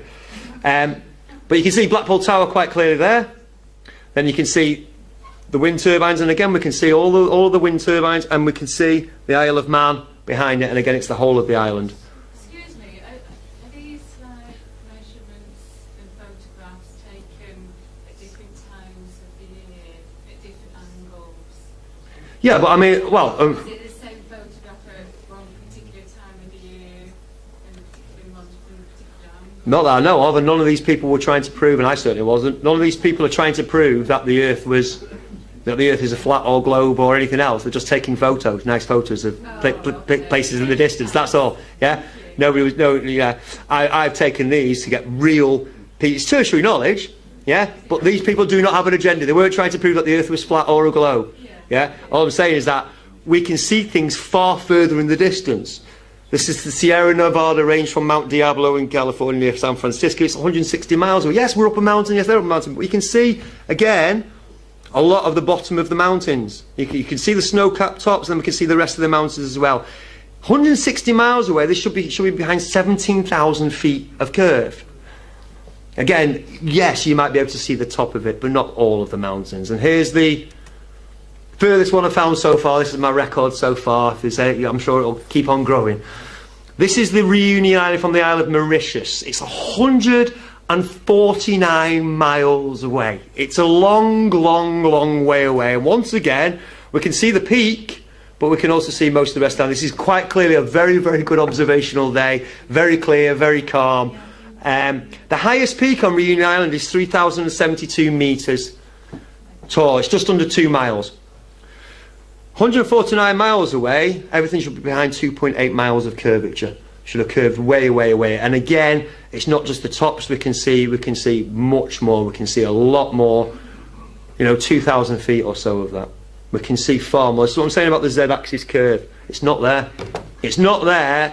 If you watch a boat out to sea and then get a telescope on it, it will come back into view again. Yeah, it's perspective, and it's obviously the limits of our eyesight, but it's also conditions as well, quite clearly. Yeah, heat, haze conditions, what have you. Visible conditions do check. But the point is that photographs have been taken. I've just shown you a dozen photographs from starting at 30 miles, 60 miles, 90 miles. Now we can see 150 miles in the distance, and it should well have disappeared behind the curve of the globe. Taken from a V2 rocket, this is the first satellite. This is the first image of from very high up, 65 miles. It's flat horizon. Back to x-axis here, but somebody's kindly done you can. I don't know if you can make it out on here. Yeah, you can just about. There's a purple line which shows you where the curve should be if it was curving. 65 miles up. There's 720 miles of horizon. This is where the curve should be if it was there. It's flat, it's straight.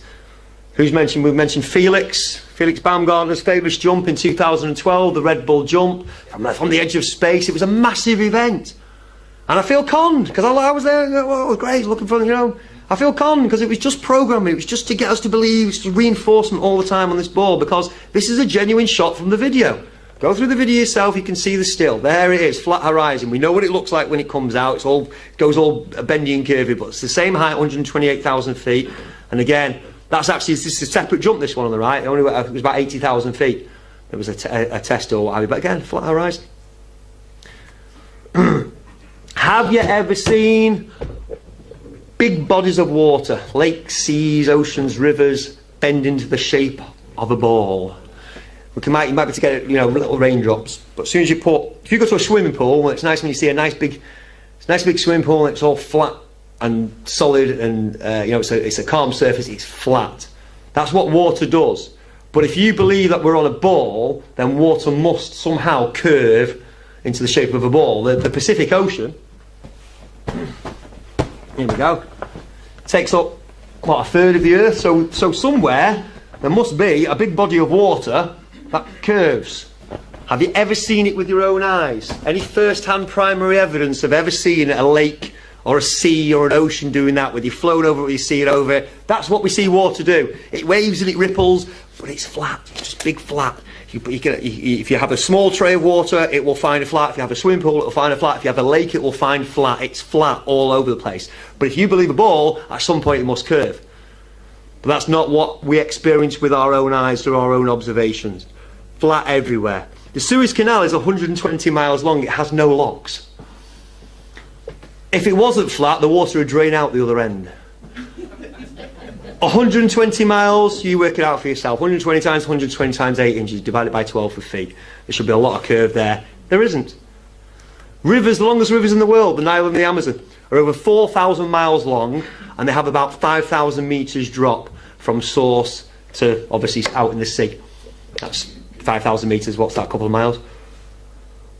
But it's 4,000, it virtually goes it's over the whole radius of the Earth. But don't forget, they come from the mountains as well, and those mountains are probably 5,000 metres higher anyway. Yeah? So what's the actual elevation of the longest rivers in the world? They're flat. But again, if we're on a ball, where's the Nile? Where's Africa? Yeah, the Nile should go, it should curve around, should have massive differences in elevation from source to mouth. But it doesn't. None of the rivers do. In Russia, there was a 395-mile long lake which freezes over every winter. That should have 19.7 miles of curve to it. Doesn't happen. No frozen lake. If you've ever seen a frozen lake, again, you shouldn't be able to see after a few miles. It should dip away, you know. So really, I mean, you might still think we're on a globe, we're on a ball, but there should be all these flat patches all over it, all over the place. Yeah? But we see it perfectly round in every single image. From a plane window, the horizon is flat. There's 36, 34, 34, 35, 30 odd pictures of a flat horizon. The horizon never falls below eye level either.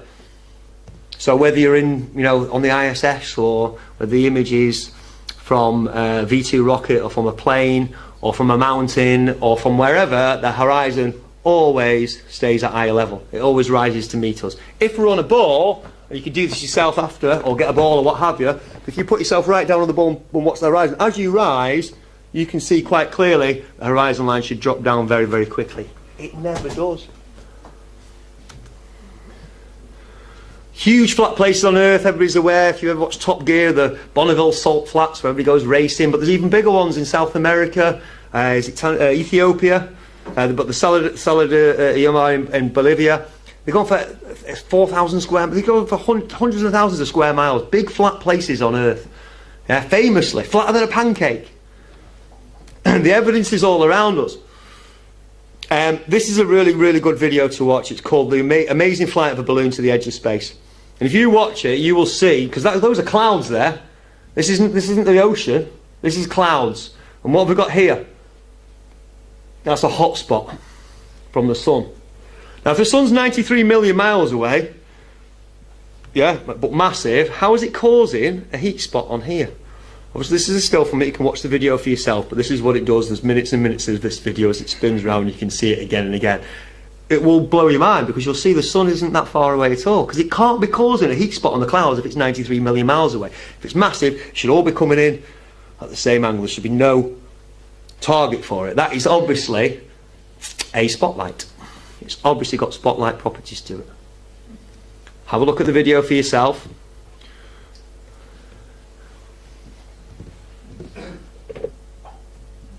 Primary knowledge or secondary knowledge? You're going to use your own senses, your own observances, your own experiments, hopefully, or you're going to believe what you've been told just because that's what everybody believes. I've seen the sun look massive on the horizon because of the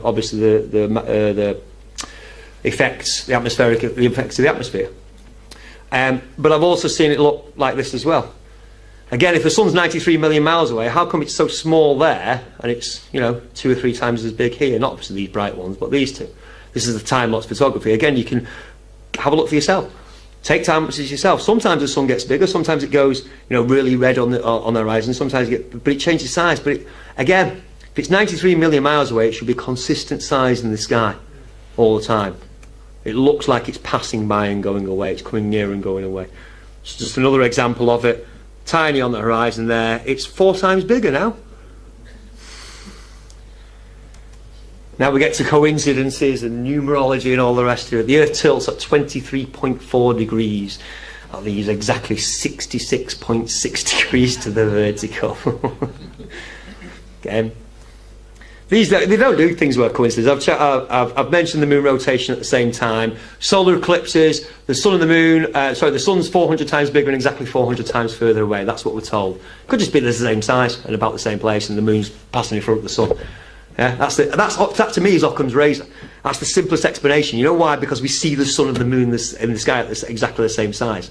So they can tell us all kinds of other explanations, but they can't prove it. It's funny how the Earth is in the Goldilocks zone. It's in the perfect place for temperature, for life, for water. It's got all these right elements to it. Everything's perfect about it, but somehow it's not that special. We've got to spend billions and go and look for loads of other planets to live on. But it's perfect. It's just the right pressure, just the right temperature, just the right atmosphere. Perfect for it. But it's not that important.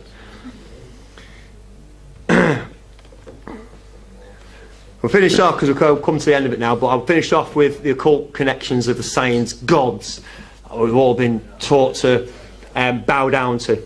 Galileo, Newton, Einstein, Copernicus, all these greats. Yeah. And it turns out most of them are occultists and religionists and alchemists. Einstein was famously a patent clerk. He didn't have any qualifications. He was a dunce at school, and the reason for that was he wasn't very clever. His Jesuit handler, George Lemaitre, he is a Catholic priest. He invented the Big Bang. But he didn't invent the Big Bang because it was invented by the Kabbalists. I'm going to show you next. But certainly had a huge hand in what we see as modern cosmology.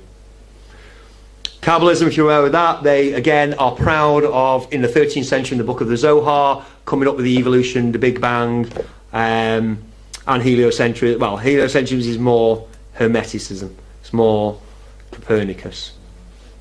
The connections between I tell you what we do is we go, yeah, politicians are terrible, bankers are terrible. Figures in history are terrible. All these people are terrible. But science, no, science is right. There's nothing wrong about the sciences at all. We won't look for occult symbolism or connections with all these. But you can see the squaring and the compasses all over the handiwork of this. The Copernicus was the main guy who started off the revolution. His book on the revolutions of the celestial spheres changed, thousands of years of thinking about the Earth being completely still, as you can experience it for yourself every single day of your life, and obviously the bodies move in the heavens above us. That's what your senses experience. Copernicus changed all that round, but he didn't use any science.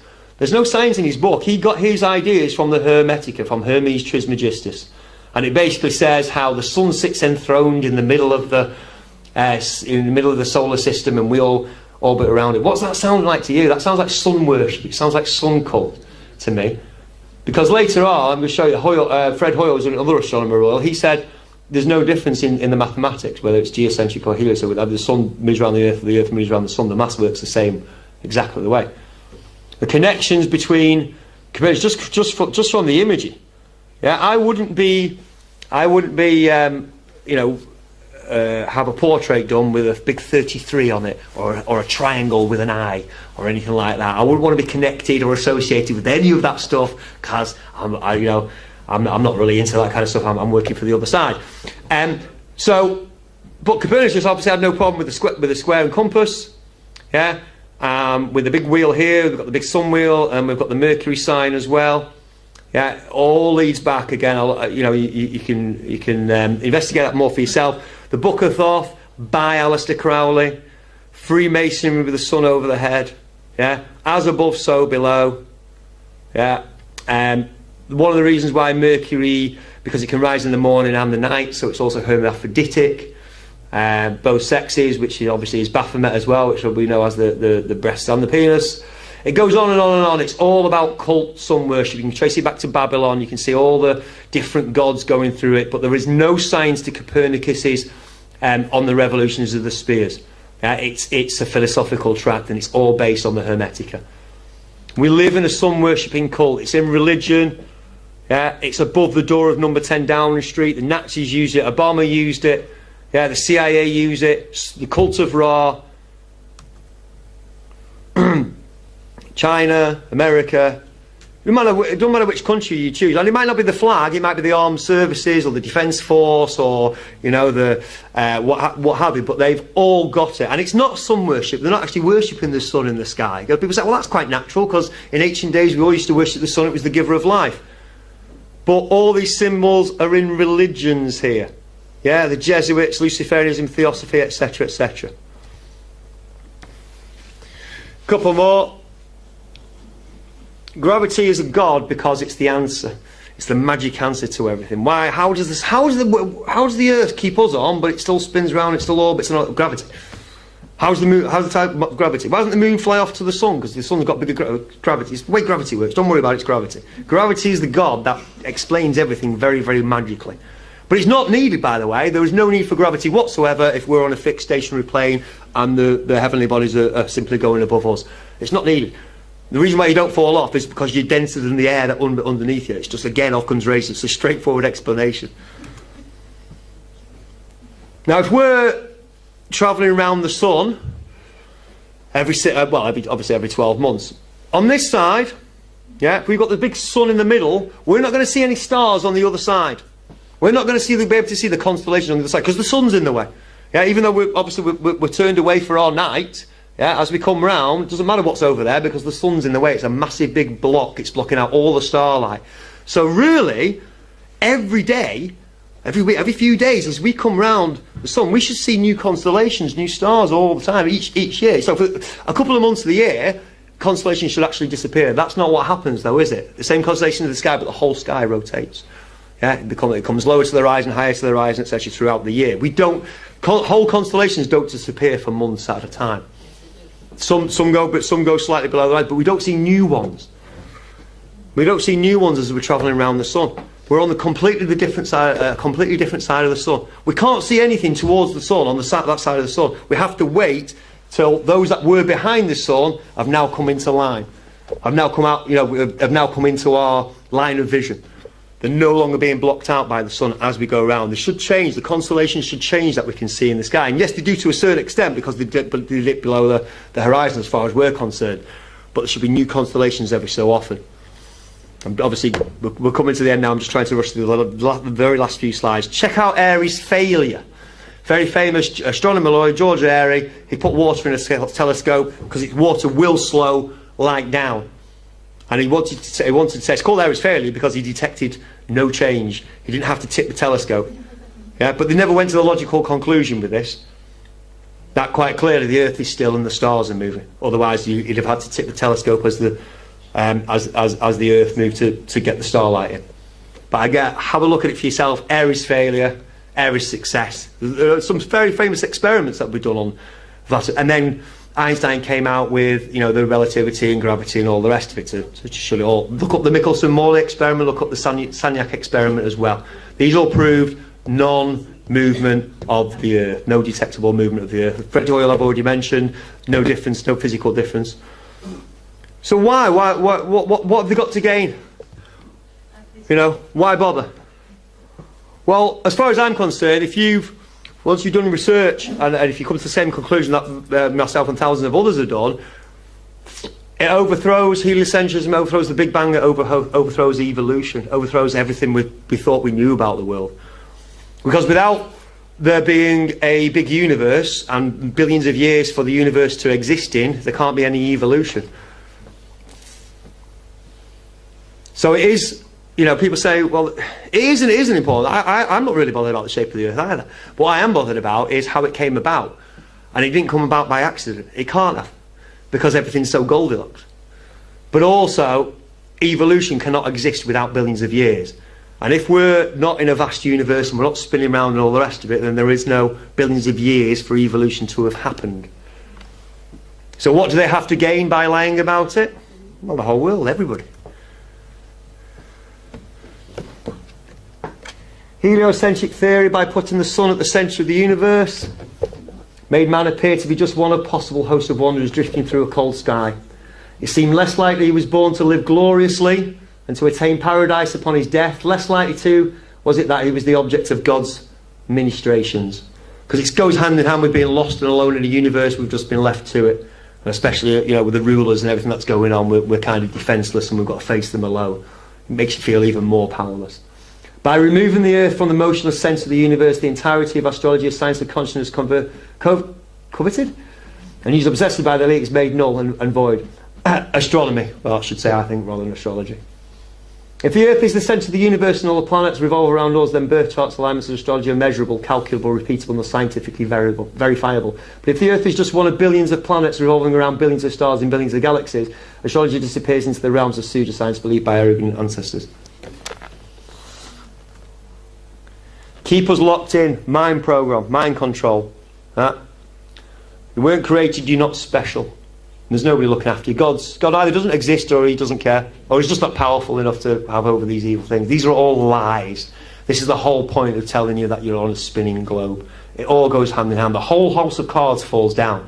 But you obviously have to do your own research first. Take, obviously, the jumping off points that I've started with tonight, and obviously and investigate them for yourselves. Don't take my word for it, because like I say, it goes hand in hand. The famous quote from The Usual Suspect is, the devil convinced the world that he doesn't exist, which is true, but his main goal was to convince the world that God doesn't exist through all these theories. And I'm just going to end now with where I'm currently up to. What I think the shape of the Earth is, and I think it's the shape of what you see every day, the shape of the map. If you go on time and date, you can see where the sun and the moon are every day, and it shows you how, you know, parts are lit up and parts are still in darkness. The sun and the moon go across east to west. When they obviously finish at the west, they appear right again at the east again. Exactly as our experience tells us. Nobody falls off the edge. People don't fall off the edge. And if this map's true, the problem with this model, of course, is that if it didn't work perfectly, you won't be able to prove it. Because obviously, if you could see some kind of anomaly at the eastern edge or at the international date line or wherever, then it wouldn't work perfectly. And you also wouldn't be able to con us that it's a continuously spinning ball. If you think about it, it works on both models. If you fly from California to Japan, you can do it that way, or you can obviously do it that way. If it's a circle, if a flat Earth is just a flat circle, they can't fool everybody. You can't fool people that way, because the observations and our experiences will be very different. Now, east to west is very easy to sort out. But if you have a look, if you have a notice as well, every single map that is like this is exactly, and this is why I've got a lot of time for this. It's exactly twice as long as it is high. Exactly, twice as long as it is high. So I'm thinking, well, hang on a minute. If the east-west is quite straightforward, but how about north and south? You don't go north from Russia and end up in Antarctica. That's not anybody's experience. If you go north from Russia, where are you going to end up? Sorry? Canada. Yeah, Canada. If you go north from Russia, where you expect to, you end up in Canada. Same with this. And what you have to do is turn it upside down at the north-south. So if you have a look, running east-west, yeah, it's all the right way up. East-west, east-west, east-west, continuous strip. This is just showing you, obviously, how it works. There's only one Earth. But as you go north and south, it goes upside down, and it goes the right way around again, and it goes upside down. So in other words, if you're in Russia here, and you go north, you're going to end up exactly where you expect in Canada. If you're in the Antarctic, you go to Australia, and you go south, and you go south over the Antarctic, and you keep going south, you're going to end up on the other side of Antarctic, coming up the other side, and going north again. So it works exactly the same way as if you were on a ball. Yeah, but it's a continuous loop all the way in every direction. So you can never fall off the edge. It's always continuous, and you will always end up where you expect to, whichever direction you go in. Like I say, it's only one Earth. There's only one part of it. It doesn't go on, forever and ever, but it will repeat round. This is where I'm up to so far. I'm always open to better information if someone has better models. And I'm hoping that they will come across. The whole point of doing this is to show you, A, that the Earth's not a spinning globe, but B, that the popular flat Earth model, the circular model, doesn't work either, and we should be aware of that. And if somebody, I can't prove it, but if you go east, you're going to end up in the west. If you go north, you're going to end up in the other north. And like I say, I'm happy to. I'm open to more and better information on that. As far as I'm concerned, the big truth that they're trying to hide is that we're in an enclosed, created, looked after. Well, it's not looked after, but it's watched. Every single one of us is loved. Every single one of us is cared about. Every single one of us was created for a specific, or for a purpose, out of love. And that's the truth that they're trying to hide with Flat Earth. They want you to make you feel insignificant. They want you to make you feel like nobody cares about you, and that the world is going to hell in a handcart. But that's not actually true. It is going to hell in a handcart, but there will be something after that as well. I don't want to get into that. I want to thank you very much for having us tonight. I hope that it leads to further research for yourself, further debate, lots of further discussions. Keep an open mind, and I'll see you all again. All the best.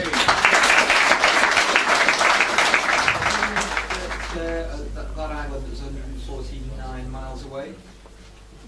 What was the field of view? How many miles was that, do you think? Not sure. Don't know. A couple of miles? If you're seeing that, it's got to be more than a couple of miles field of view. So where you're seeing the buildings and where you're seeing the island, you should see them curve. If you're on a curve. Away from us, you mean? You wouldn't see. Yes. If you were looking that way, all the images, yeah. You would see the buildings curve away. Yes. So that the centre of gravity was towards the centre. If you look at a big city, you're talking like a big long city, the building should curve at some point. If it's with the island, you should see the islands curve. Yes. As well. Yeah. Yes. Very, very possibly. No. Go on. Why do you say that you believe the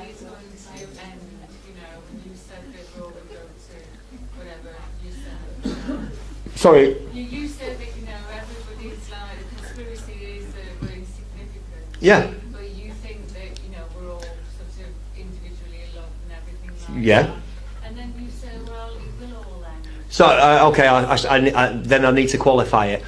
There are obviously drastic changes coming. Anybody that's got, you know, half an ear or half an eye open is well clear. We are heading towards some major, you know, and you know, this isn't obviously the focus of this talk, but we are heading to some seriously major disruption and changes that we're going to be prepared for. This is hopefully why we've all been woken up and we're started searching for things outside of our mainstream education and mainstream media, because we know something's going on, something's happening. And it looks like another generation, one more generation, which is 15, 20, 25 years away, in our lifetimes. So I don't think it's going to, well, you know, the world's not going to end as we know it, but there are going to be serious major eruptions and serious changes coming. And I believe that. You know why? Because I now believe, and I wasn't brought up that way, but I now believe in the Bible. And I believe the truth of the Bible. And you know why I believe the truth of the Bible is because the Bible has the exact description of the earth as I've just presented tonight, and it matches all observable evidence. If it didn't, you know, it'd be a trust. But also, the Bible doesn't believe in evolution either, fully. You know. But that's the only reason why, because the Bible is 2/3 prophecy, and it's 2/3 prophecy on the end times. It's our handbook and instruction. You know, so if you don't read, that's fine. You know what I mean? That it's not, you don't get a fatwa issued against you if you don't read it. But there's a manual that's telling us what's going to happen in the next 20, 30, 40 years. Why not find out what's going to happen? Let's be forewarned and forearmed. But I mean, there are, with respect, there are several versions, aren't there? Oh, I only believe in the King James Bible, and again, that's a whole, you know, the history of Bibles and, you know, where they've all come from and everything else. That's a study in itself, and I don't take that lightly. You know, I want to know. I want to study. You can see how much you know, research and input I put into something to make sure that it's correct.